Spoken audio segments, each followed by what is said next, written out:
तो भाई स्वागत है इस नई वीडियो में। और आज बात करेंगे कि कल को बाजार गैप अप ओपनिंग होगा या गैप डाउन ओपनिंग होगा।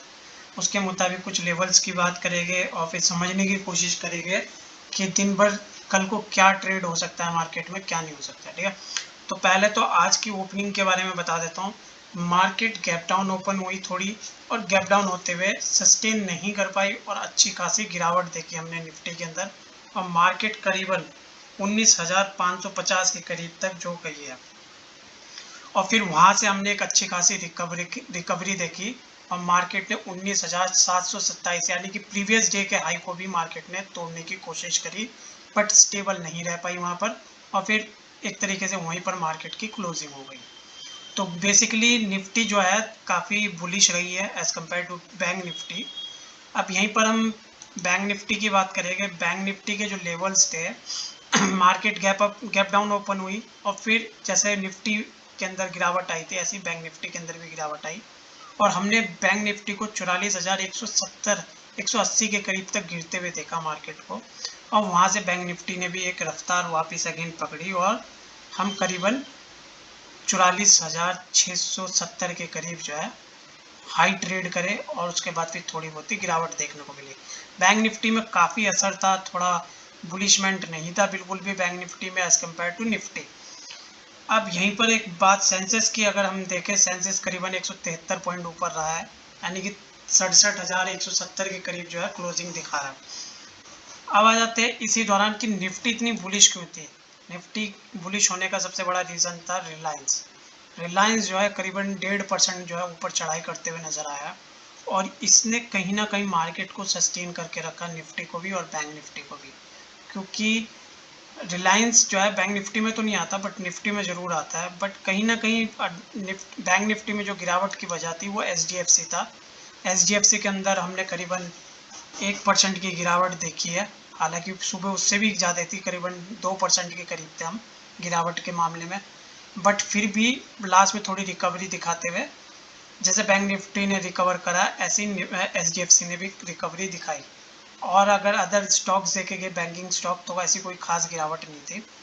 अब इसी दौरान मैं आपको कुछ अच्छी खबर भी देना चाहूँगा कि मार्केट में कुछ अच्छी खबरें जो है वो क्या है क्या नहीं है। उससे पहले हम ये देख लेते हैं कि डॉ जोन्स जो है करंटली, डॉ फ्यूचर्स जो है 215 पॉइंट डाउन है। यानी कि मार्केट जब हमारी मार्केट करंट टाइम पे चल रही थी, ओपन थी, तो करीबन 70 से 75 पॉइंट जो है डॉ फ्यूचर्स ऊपर थे और वो 70-75 पॉइंट नीचे गिरने के बाद अभी करंटली हम 213 पॉइंट डाउन है, मतलब डॉ फ्यूचर्स में भी। तो डॉ फ्यूचर्स का भी एक लेवल बिगड़ता जा रहा है देखा जाए तो। और डॉ जोन्स की बात करूँ तो 165 की गिरावट नज़र आ रही है, तो वो भी अपना आप में कहीं ना कहीं बहुत ही दिक्कत वाली बात है, क्योंकि ग्लोबल सेंटिमेंट्स काफ़ी बुरे हो चुके हैं और सपोर्ट कहीं से नहीं मिल रहा है। अगर मैं इसे 1 घंटे के मुताबिक देखने की समझने की कोशिश करूं, तो हम ऑलरेडी उस स्तर पे आ गए जब 5 जून का टाइम था। आज से 3 महीने पहले, यानी कि पहले जून 1 जून की बात करूँ मैं अगर, तो उस लेवल पे हम आ गए हैं डॉ जोन्स को लेके। तो काफ़ी बेरिश हो चुकी है यूरोपियन मार्केट और इसका इम्पैक्ट हमें अपनी मार्केट पे भी देखने को मिल रहा है।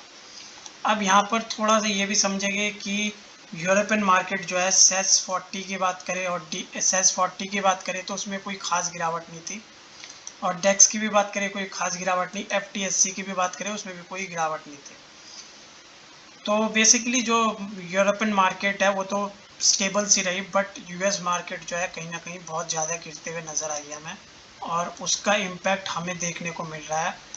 और मार्केट ने यहाँ पर सपोर्ट बनाया, यानी कि 19,560 के करीब सपोर्ट बना के फिर अगेन 727 के करीब जाते हुए नज़र आई। तो अब एक काम करते हैं, कुछ जो अच्छी न्यूज़ है वो दे देता हूँ पहले तो आपको। आप लोगों को मालूम होगा कि सेबी जो है एक्सटेंड करने वाली है ट्रेडिंग सेशन जो है कैश मार्केट के लिए, एनएससी के अप्रूवल के बाद, ठीक है, प्रपोजल के बाद। तो the security and exchange board of India is reportedly considering the possibility of extending trading hours for the cash market following the submission of proposal by the NSC for extending trading hours in the FnO segment. तो basically plan ये है कि 6 बजे से 9 बजे तक मतलब extend करने की बात चल रही है, ठीक है। इस फेज़ में कुछ एक्चुअली एनएससी ने जो है कुछ फेजेस में उस चीज़ों को बांटा है कि हम लोग एक काम करेंगे कि पहले 9 बजे तक ट्राई करने की बात करेंगे, पहले एफएनओ की बात कही है, फिर उसके बाद क्या नाम है शाम के 5 बजे तक हम कैश मार्केट को भी ओपन करने की दूसरे फेज़ में ट्राई करेंगे। तो ये कहीं ना कहीं अपना आप में एक अच्छी न्यूज़ है, क्योंकि इससे क्या होगा कि जो नई पोजीशंस बनानी होती है, क्योंकि हमारी मार्केट जो है 3:30 बजे बंद हो जाती है और 3:30 बजे के बाद हम डिपेंड करना शुरू कर देते हैं गिफ्ट निफ्टी के ऊपर। सिंगापुर की गिफ्ट निफ्टी जो है उसके ऊपर डिपेंड करना शुरू कर देते हैं और उसी के बेस पे मार्केट में गैप अप गैप डाउन, जैसे कि आपने ये भी देखा होगा, ठीक है। अगर इस लेवल को देखें और आपको समझ आएगा, ये जो gap down gap up opening होती है ये एसजीएक्स के बेस पे होती है।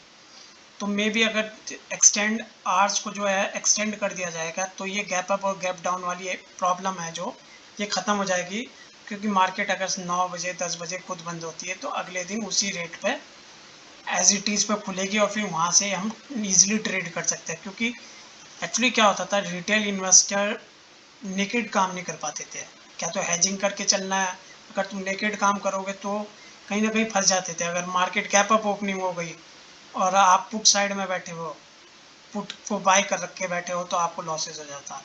तो मे बी जो ये चांसेस रहती थी तो इसमें काफ़ी, और फिर दूसरी बात ये भी है कि जितने भी ये कंपनीज़ के रिजल्ट आते थे वो 3-3:30 बजे के बाद आते थे, वो कहीं ना कहीं मार्केट में पता नहीं लगता था और उसके बेस पे मार्केट अगले दिन एक अच्छा खासा फॉर्मेशन दिखा देती थी। तो उस चीज़ को ख़त्म करने के लिए और एक इंडियन इन्वेस्टर्स को थोड़ा और बढ़ावा देने के लिए ट्रेडिंग के बेस पर, तो ये मार्केटिंग आवर्स जो है ये कहीं ना कहीं बढ़ाए जाएंगे।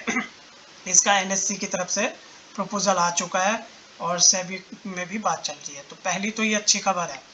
और दूसरी खबर मैंने जैसे आपको बताया कि रिलायंस काफ़ी अच्छा था, करीबन 1.5% जो है ऊपर था, तो इसमें भी एक अच्छे लेवल की बाइंग हुई है, कहीं ना कहीं मार्केट बुलिश रहने की चांसेस है। तो दो रीज़न तो ये हो गए। अब बात करेंगे आयरन ओर।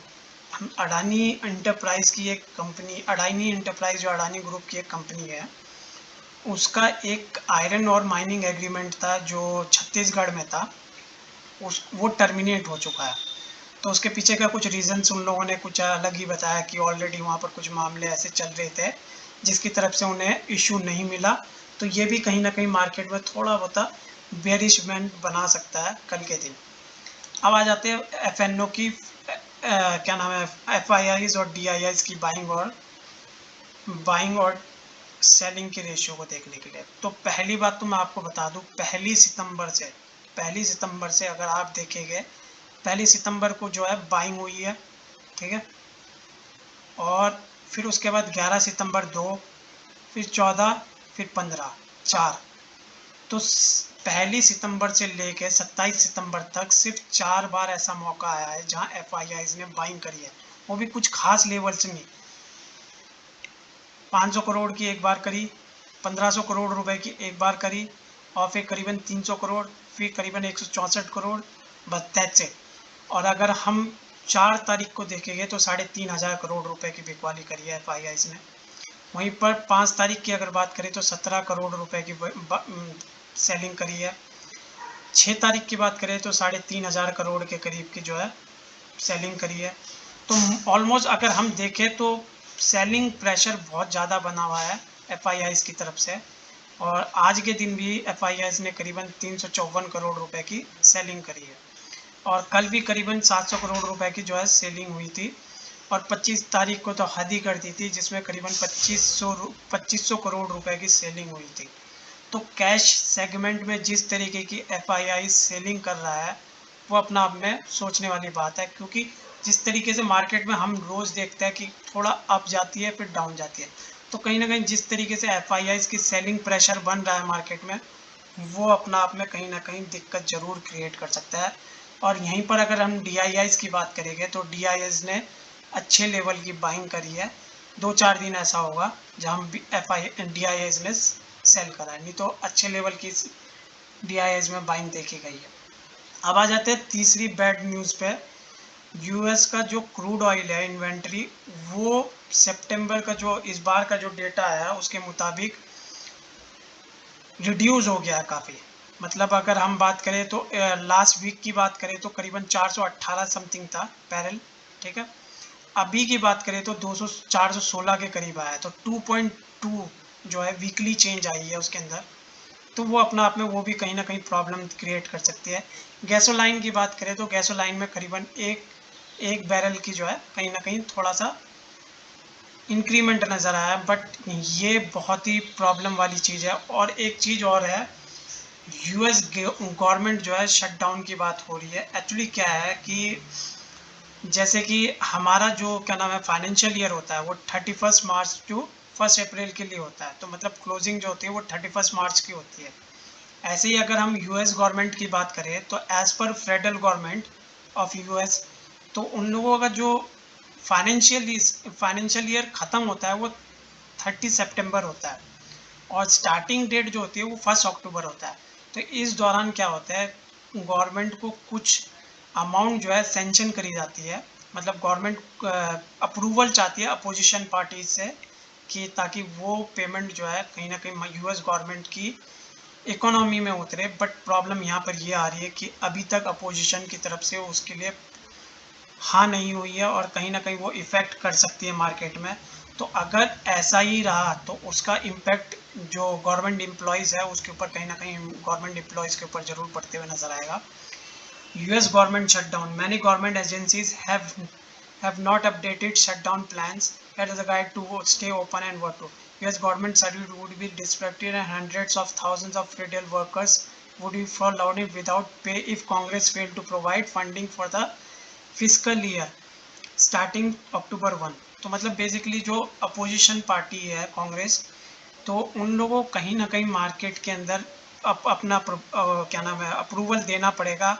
अगर इन केस अप्रूवल नहीं दिया जाता तो आगे की जो स्कीम्स है, आगे की जो गवर्नमेंट एजेंसीज है या फिर इकोनॉमिक डेटा है उनका कहीं ना कहीं इम्पैक्ट ज़रूर दिखाएगा, और उससे फिर कहीं ना कहीं यूएस गवर्नमेंट में, हालांकि ऐसा कुछ होगा नहीं, ये थोड़ा ट्रिक होती है कि मार्केट को गिरा रहा जाए या मार्केट को एक तरीके से फ्लक्चुएट करा जाए।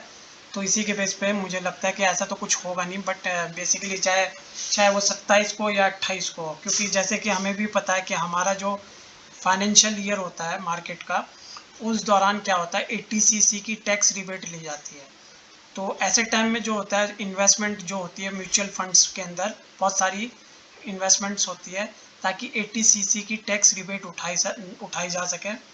तो ऐसे में बेसिकली हमने भी अपनी मार्केट में ये बहुत बार देखा है कि जो 28, 29, 30 और 31 मार्च का महीना होता है उसमें गवर्नमेंट ये क्या नाम है हमारी जो मार्केट रहती है वो काफ़ी बुलिश रहती है।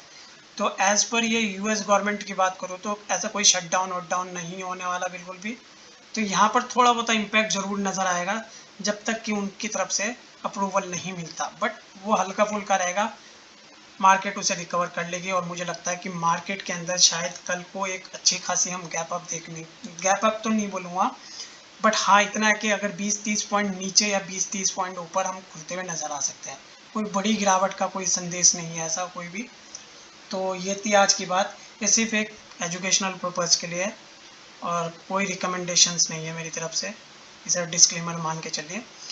अगर आपको वीडियो पसंद आए तो लाइक करें, सब्सक्राइब करें और कमेंट करें। मिलता हूँ एक नई वीडियो के साथ, तब तक के लिए अपना ख्याल रखें।